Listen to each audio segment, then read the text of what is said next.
crowds, Lauren, as far as I can tell. And then closer to the White House, certainly, you've got Secret Service as well. And, oh, wow. This is the Ronald Reagan Presidential Institute. And basically what's happening right now is people are just pelting this building with rocks. The front doors have already been broken down, and now windows are dropping. I'm standing at the moment on shattered glass, even a little further away, and a firework just went off, a big one, and this is just chaos. This is just a sea of protesters seemingly doing anything that they want to do. I mean, we're in the middle of a riot right now, more or less. There's broken glass all over the place. There is graffiti everywhere. It appears as though there's someone on the ground there injured. I didn't see what led to it, but clearly they're extremely close to police. You can see the gas coming up off the road, and this is just a really bad scene. The police are doing everything they can to keep people back, but this group of protesters that we're seeing tonight just keep pushing and pushing and pushing, and it's led to the situation that we found ourselves in now. Oh, goodness, take a look up this alley. We're going to take a couple steps back here. That is a dumpster with a fire in it, a literal dumpster fire. And what we've seen here several times tonight is protesters have brought those out, dumpsters with fires in them, and they've pushed them towards police, almost trying to break the police line. Again, I want to remind people, as you're watching this, we are literally right in front of the White House. We are 1 block away from the White House. That is a burning dumpster. It's getting pushed up 16th Street, a huge crowd of people, and they're just going to let it fly towards police. It's a really dangerous situation, guys, and at least thus far, it appears as though it just continues to get more and more chaotic, more and more dangerous. You'd like to see this type of situation de-escalated, but it's very much the opposite. Another just observation. This is just from my vantage point. This is just what I can see. It would appear as though the number of protesters are growing steadily. More and more people are coming here. At least, again, from my vantage point, it does not appear as though many more police are here. They seem to be spread pretty thin. Wow, there's another firework. Those fireworks are from protesters. And it looks like up this alley there might be something else happening again. I'm looking around. Oh, it appears as though, oh gosh, it looks like they're about to light something else on fire. We're moving out of the way, guys. Again, we really are doing everything we can to stay safe, while also we are, and that's why we're walking away. Here's the deal, though, guys. We're doing this as safely as we possibly can, but at the same time, this is our nation's capital. And clearly, the vast majority of people who live here and around the country are not here tonight, thank God. And it's our duty to show them what is happening, again, 1 block away from the White House. Guys, I'm DMV born and bred, and I've never seen the city quite like this. Yes, yes.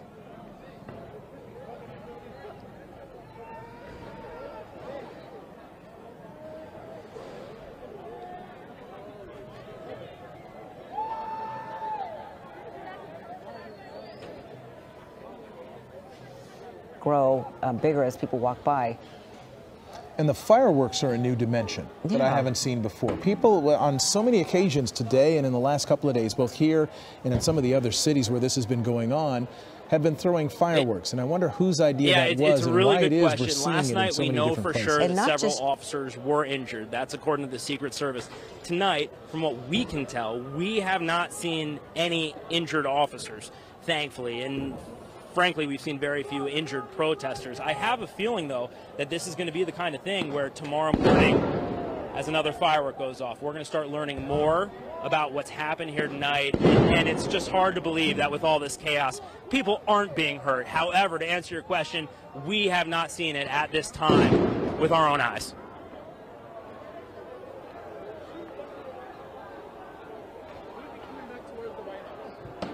For a moment, from the LA County Sheriff's Department Twitter page, says curfew in place in LA, anarchists go home. We love our city, We love our country. We want everybody to be safe. So that, you know, that I think is the truth in a lot of these situations. We are kind of in the process of backing up. There's so many people here. Sometimes it actually feels like it's safer to stand still. And Chief Photographer Steve Williams is doing an excellent job. We're moving further and further back. And as you might be able to tell, I'm kind of getting short of breath because I believe we're seeing quite a bit more pepper spray fired back in our direction. Guys, if you could, take it for just a second here. I'm going to put my mask back on. You can keep coming to me. I've had the mask on pretty much all night when we're not on TV, but because this is such a long hit and we're focusing on this so much, take it for me for just a minute here while I put this on. Like that, where it says anarchists go home. Okay, we are watching a couple of different hot spots in our city tonight. We're going to go to Rick Lozano, who's in downtown LA. Rick, what do you have? Well, Christine, and good evening, everyone. After what happened last night, law enforcement certainly came ready to defend the downtown area of Los Angeles. Take a look behind me in the distance. You can see a number of law enforcement cars that have gathered. This is on 3rd Street. Into the downtown area. All cars going into downtown are not being allowed to enter. You can exit the downtown area, but you cannot go in. That's 3rd Street. 1 block to the south on 4th Street, the same thing. Another blockage with dozens of law enforcement cars blocking the entrance to downtown. Only cars coming out of downtown are allowed to do really so. And there are a few hot spots in the downtown area earlier. Tonight and also last night, it was law enforcement, trying to keep protesters away from the White House. Well, that's the White House back, behind this line of police right now. And what's actually happened, you see the police standing up, it's because people are starting to get pushed back towards the White House right now because of all that chaos and destruction that's happening a little further up 16th. As you can see, we walked back quite a ways, but it's like everywhere you look down here right now, excuse me, I'm going to sneeze. Because of the pepper spray. It's like everywhere you look here right now, there's some other chaos breaking out. Right now, you're looking up H Street. That, I believe, was a firework that just exploded. You see some police officers going out. I believe they're attempting to pull the barricade back towards them. Over to the right, it's another firework going off. I believe these are from protesters and not from police. And we actually have a security guard here with me who's nodding, saying yes, that is what it is. So protesters must have come with quite a few fireworks or whatever explosives and projectiles we're seeing tonight. And it's just, you know, every moment or two, as you guys have seen, there's a loud bang, there's some sort of chaos. And it is still an absolute sea of people. There are thousands of people down here. Everywhere you look, and I can't say it enough, we are quite literally right in front of the White House. You are looking away from the White House. If you turn and look towards me real quick, that's the White House right back there. You have a line of police. You have Lafayette Square right behind it, as difficult as it is to see right now. That is the White House. And if you look, in the front lawn of the nation's house. Guys, this is what's going on tonight. It is absolute chaos. It's a lot of people's worst fear come true. This is the kind of violence that we've seen in other cities previously, but we had not seen it here. And tonight, especially in the last hour and a half, maybe 2 hours, things have really just gone up a whole nother level.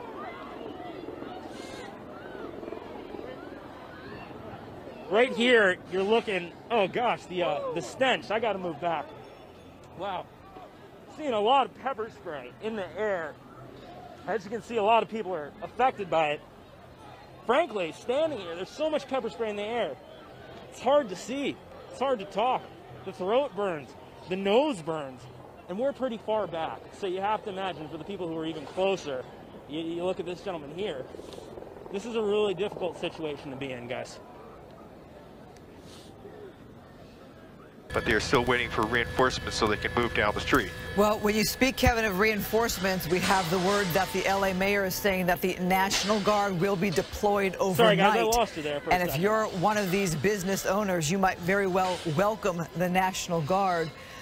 Supervisor Janice Hahn also releasing a statement saying, I lived through the riots in 1965. I lived through the 1992 It looks like uprising. police, I believe what just happened is they fired quite a bit of pepper spray into the air, certainly. You can feel that. And police moved that line forward, so they were a couple blocks back.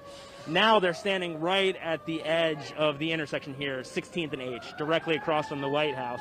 You can see they're bringing more fire trucks in, hopefully more police officers as well. And over in the middle of 16th and H here, I'm trying to figure out exactly what's happening. It looks like somebody is down because of pepper spray. That's what I'm being told, pepper spray. And thankfully, it looks like that person is getting back up. But I mean, I can tell you, I didn't get sprayed with the stuff, and it's just incredibly difficult to breathe, to smell. You feel it in your throat, and I can only imagine what it's like if you took a direct hit, and it looks like that person there most likely did.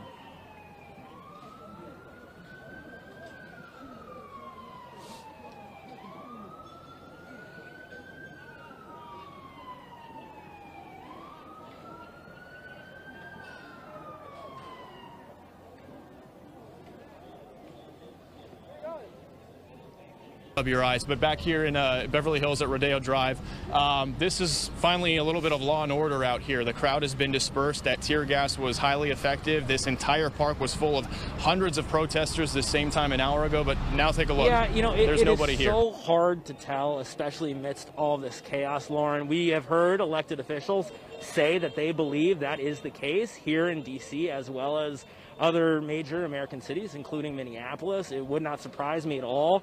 But being on the ground here, it's just nearly impossible to tell. What I can tell you, for sure, 100%, is you got a lot of people who are doing everything they can to agitate police, to rile people up, to make this a very dangerous situation.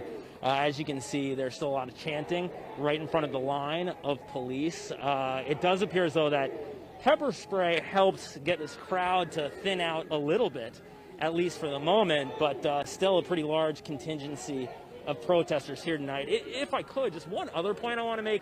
That church you see in the background there, that's a historic church. That's St. John's Church.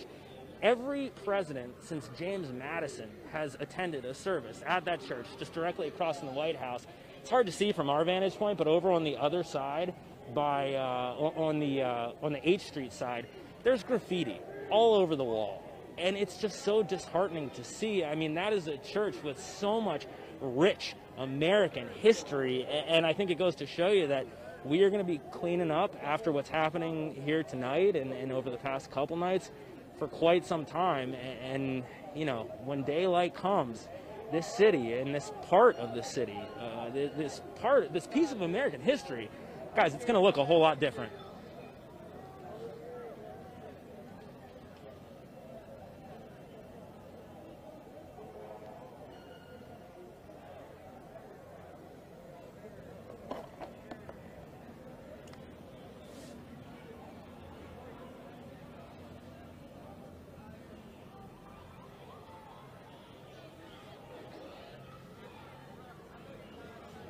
Yeah, okay, so we are walking over, and I'm trying to look. So there's a line of police. Yes, sir, and they're telling us to stay back, and of course we are following orders, and we're doing what police tell us to do.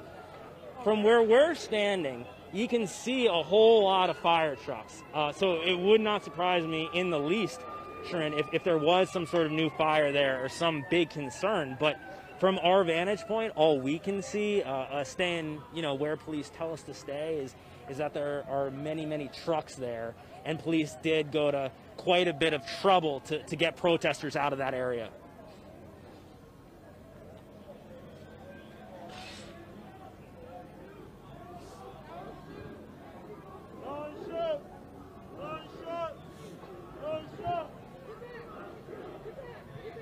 Got it.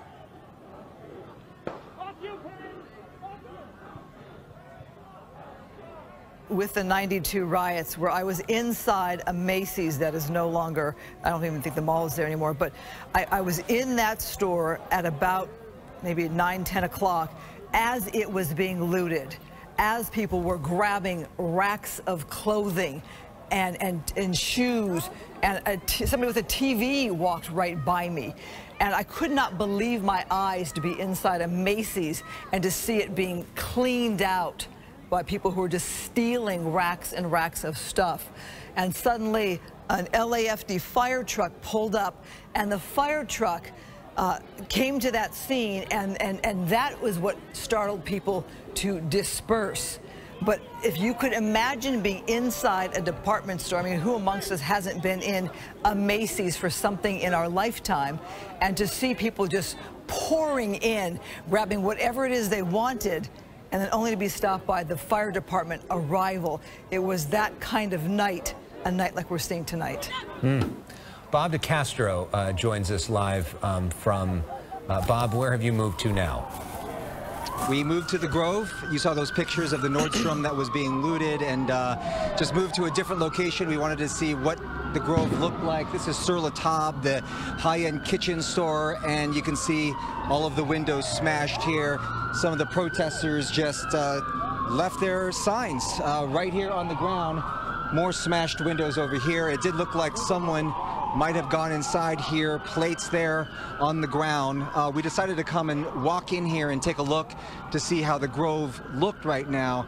I will tell you, it was just bizarre, because when we last spoke to you, we were at that intersection maybe 3 or 4 blocks away from here, and there were still people in the intersection, and they were destroying things, and then out of nowhere, people just started dissipating. They started going away, and even the cops, you know, they're just behind us right now, but they're starting to go away. But over here, we're gonna just take a closer look at what the Grove looks like here, and you can see more trash here on the ground. One of the things I can tell you is if you're gonna go through this area, and I can't even express to you how much destruction there is. I think people are going to be shocked when you're walking down the street and you see all of the destruction, the graffiti, so much graffiti all over the place. You can see some of the trash cans here knocked down in the middle of the Grove. This is the farmers market.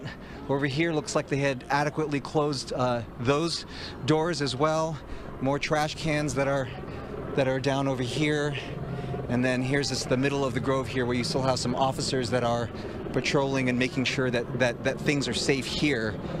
More destruction and chairs that were thrown about over here. So we're going to walk through here a little bit more, and perhaps we can see some of the destructions there. The Grove did put up some of the barricades over here, so we're not going to be able to go through where that Nordstrom was over there. But by and large, what I can tell you is, by and large, all along this area, this Fairfax district, which was really the hotbed of all of the activity, all of the protests that happened here today, out of nowhere, people just started dissipating and going home. I had wondered, where was this going to end once this curfew happened and people were just standing off screaming at officers, and officers were just standing there staring at them screaming, and they were throwing some projectiles at them and shooting these fireworks in the air and really just doing donuts in the middle of the intersections.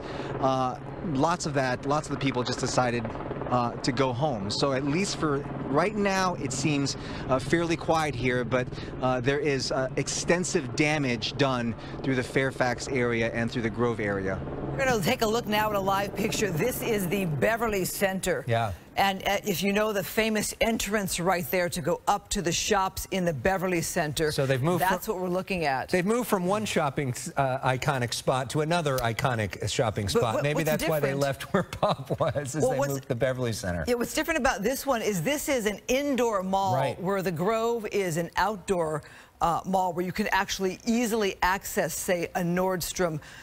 This is the outside of the Beverly Center on Beverly.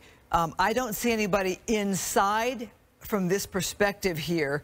There is a Macy's to one side of it. There's that garage that you enter there, and you can drive up to the different levels of the garage. There is a restaurant down in this lower level here. But you wonder how much of this was already closed because of COVID-19, and how much of it is locked up, and how well they were just open. Yeah. Oh. Yeah. They were just open. I mean, you think about how extraordinary it is what we just watched with Bob DeCastro, right? You think of the Grove, which, as I've said tonight, gets more traffic than Disneyland. Millions and millions and millions of people. And what it would be like at the Grove on a normal Saturday night, and all the people that go to the movie theaters and go out to dinner there, and how bustling that street is. And to see that street of the Grove completely empty and dark and windows shattered, and Bob DeCastro sort of walking through it by himself, it was a pretty extraordinary sight to see in this surreal night that does feel like we are living in some sort of movie or something. And if you were to think about the chaos, I mean, this makes me think of the politics guy in me. Like Vladimir Putin has spent so much money and time trying to create chaos and dissent in America, and to get people to fight with them amongst themselves and to dehumanize themselves and to create almost anarchy in the country. And that is what is playing out in the streets of the entire country, not only here in California, but around the country. There's just so much anger, so much distrust, so much pent-up rage that is being expressed tonight all over the country. It is an extraordinary moment in American history that we are all witnessing after this other extraordinary moment in American history of all these people that have been stuck at home and angry about that for months, and to see all of this happen tonight. It is hard to really process what we are witnessing. This is one of those nights where you will remember years from now where you were. And this is one of those nights that will change the future of our city. Alex, you're absolutely right on that. It's one of those nights where we will mark the anniversary of this in years to come. We will talk about the change that comes from this. We'll talk about things like this, the damage and the destruction, and how long it takes some people to rebuild from this. Yeah, this is the Melrose, Fairfax area, another fire. And Christine, if you think about, and it's tough to remember what a regular news day looks like, because we haven't had one pretty much this entire year, but on a regular news day, like that fire would be our lead story. And the whole thing would just be about that one fire. We've seen like 60 experiences like that in all these different places. It is so hard to keep up because there is so much happening right now at the same time. We're just getting our stuff back together, but then we'll be good. We'll start to recognize all the damage in all the different places, and to try to pick up the pieces is going to be so difficult at a time when we're already being told to social distance and disinfect.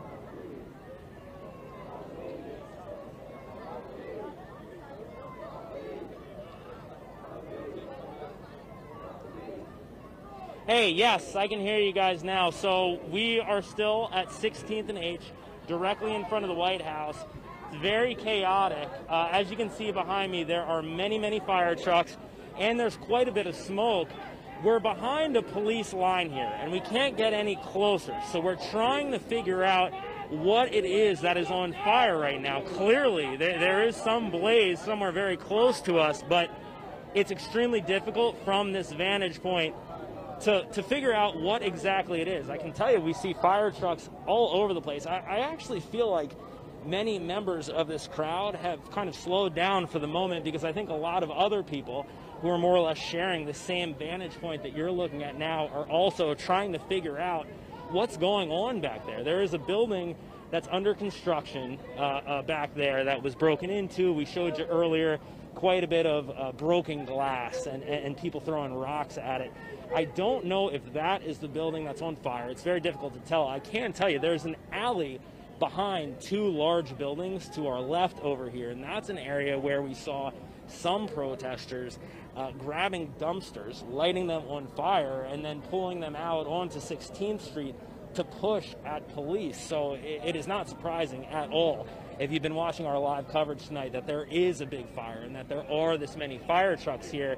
But again, because of where we're at, staying back, where police have put us, it's just very difficult to tell what exactly is going on. Surprisingly, this is the first moment in hours, guys, that the crowd seems to have calmed a little bit. They're still standing very close to police, but I'm not hearing the same chanting. I'm not seeing the same tension and people up in the face of police, and that could change any minute.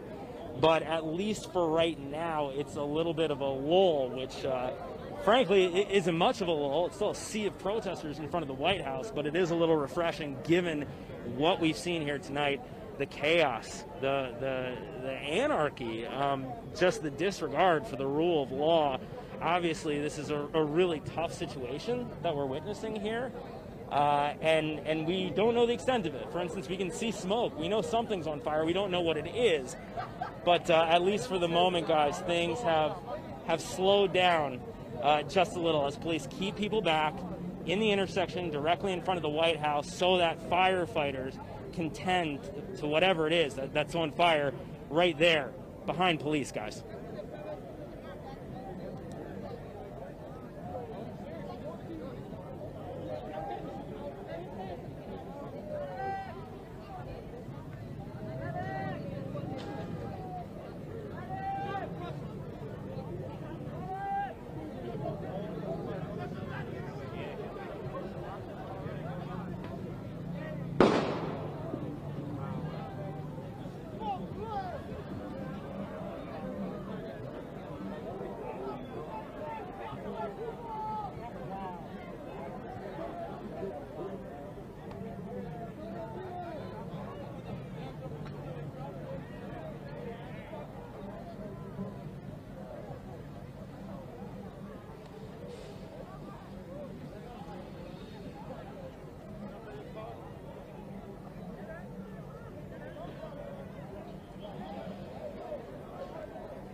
Covered it up. Yeah, I can hear you guys. So what I believe just happened is that I believe that might have been a pepper spray canister that was thrown into the crowd. I believe what we're seeing is police trying to disperse. You can see there's some confrontation up there, and pepper spray is coming at us, so we're going to keep moving back. What that is, those are pepper spray canisters. And you might have seen an orange cone back there as we continue to move away for our own safety. Steve, we got to move, bud. We're moving back. Police are throwing pepper spray canisters into the crowd. Some protesters are picking them up and throwing them back. Others are trying to cover them with orange cones that you might have seen there. And we've seen other protesters in other parts of the country do that as well. This is just an onslaught, guys. Clearly, police have had enough. They're pushing people back. They're pushing us away from the White House. Trying to keep our crew together here. And I can tell you yet again, that very familiar feeling in the throat and in the nose, the pepper spray coming our way. Clearly, police are moving people away from the White House. We're walking back now. We're doing everything we can to get to a safe part of this area. It is difficult, though, guys, because you see police kind of stay in place, and then all of a sudden they make a move, and then you got to react. And that's what we're seeing now. Sharon?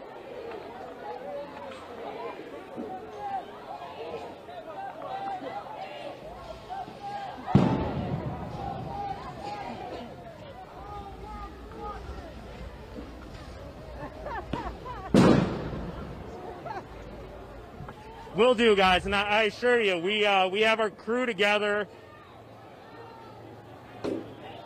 Guys, we have our crew together. We're moving away, and we are staying as safe as possible while also showing you what's happening in the nation's capital tonight.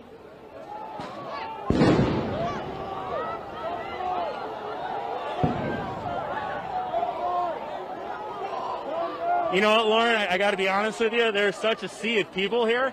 It's really hard to see anything other than a foot or two in front of me. We are moving away from the White House, past 16th, past Vermont, and it's just a sea of people, guys.